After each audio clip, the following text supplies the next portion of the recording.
Hello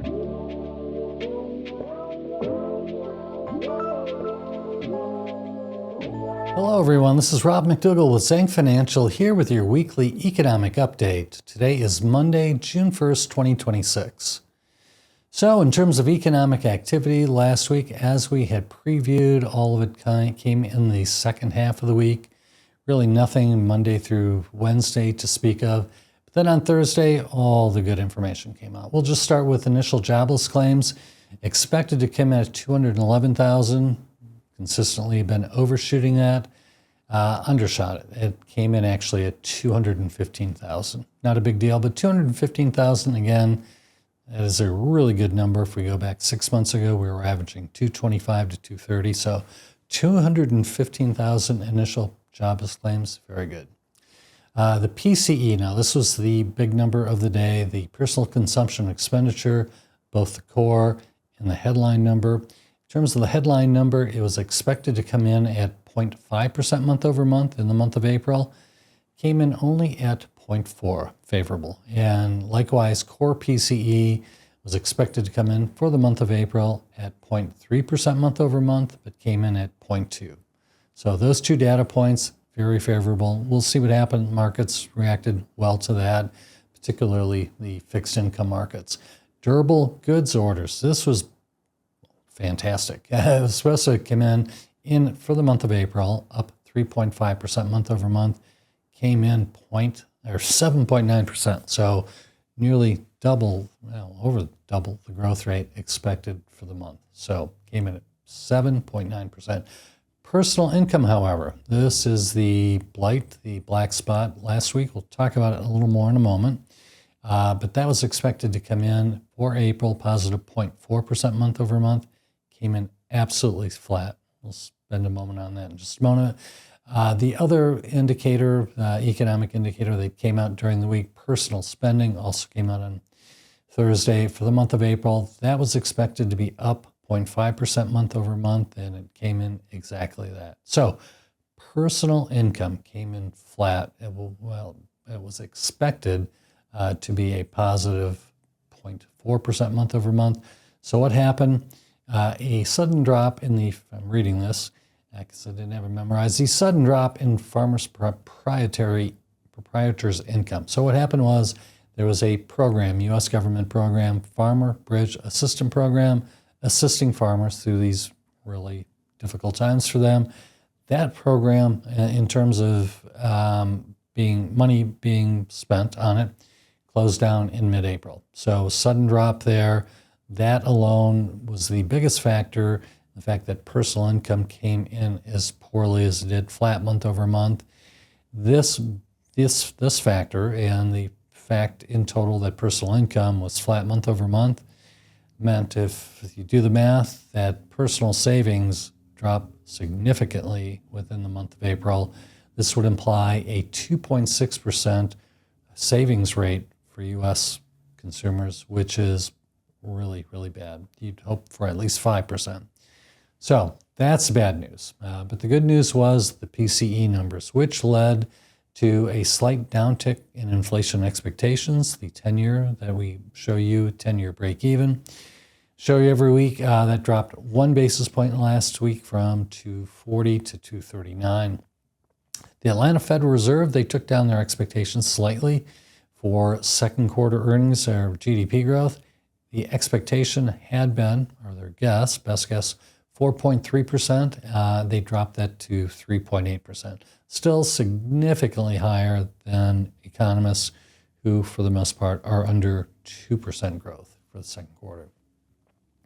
We do have a Fed meeting this month. That's on the 17th.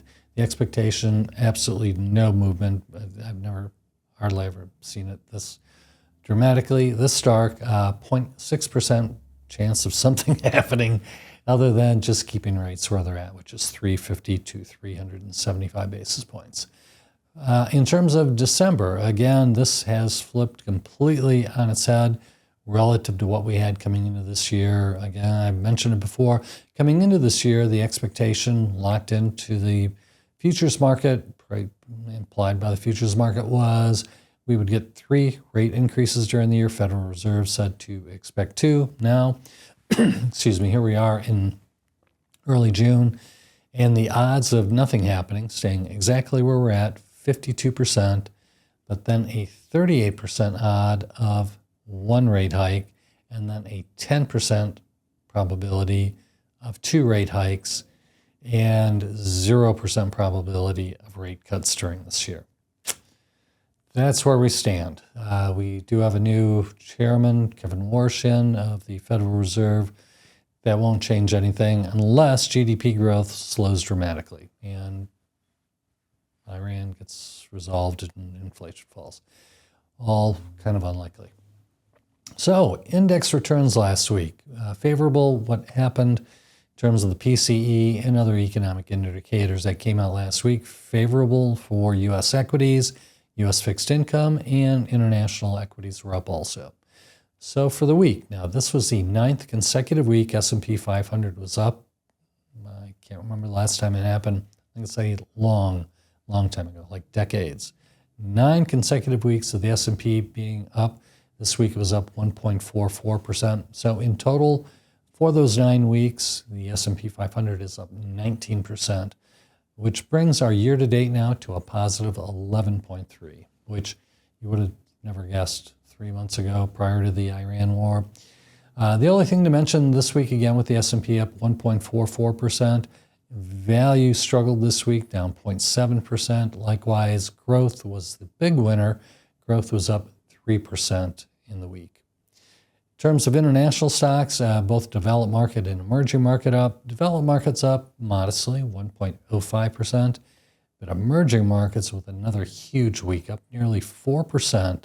So now emerging markets year-to-date up 25.6%. Again, with the S&P 500 up 11.3%.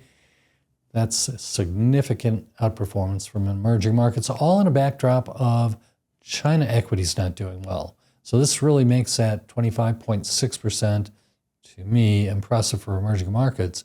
Is emerging market index, about 30% of that is China. China year-to-date's down 8.5%, and yet that index is up 25.6%. Fixed income here in the U.S., great week for fixed income. You had the 2-year and the 10-year, both down 12 basis points, sigh of relief for investors.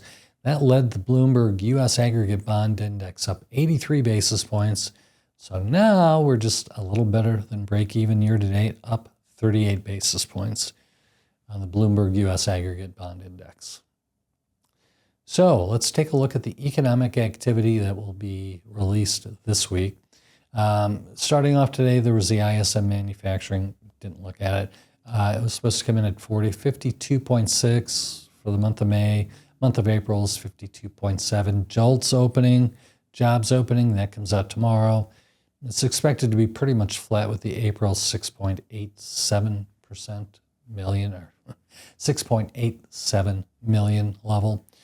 Then on Wednesday, we get factory orders and factory orders ex transportation. Factory orders month over month for the month of April, that is expected to increase dramatically. In the month of March, that was up 1.5%, but it's expected to be up 4.6% for April. Thursday, as always, we had our initial jobless claims. Last week, again, you mentioned moments ago, was 215,000 new initial claims. We're expecting 211,000 to be reported on Thursday. One kind of a quirk stat that really won't drive the market, but non-farm productivity, easy for me to say, non-farm productivity will be coming out on on Thursday for the first quarter, and the first reading was 1.6%.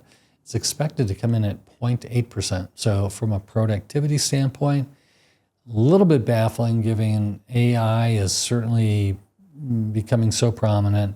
You would think that would have to play into productivity at some point. Doesn't look like it's really hit the numbers yet. Then on Friday, this is a big day, non-farm payroll, unemployment rate, average hourly earnings. In terms of non-farm payroll, we had a really good month last month, 115,000. Expected for the month of May to be a little under that at 96,000 new jobs. The unemployment rate is expected to be static from the month of April at 4.3, and average hourly earnings month over month is expected to accelerate from what we saw in April. And April is up 0.2% month over month.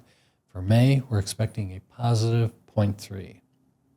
So that's it for our economic wrap up. We thank you very much for your attendance, and we'll see you next week. Thank you.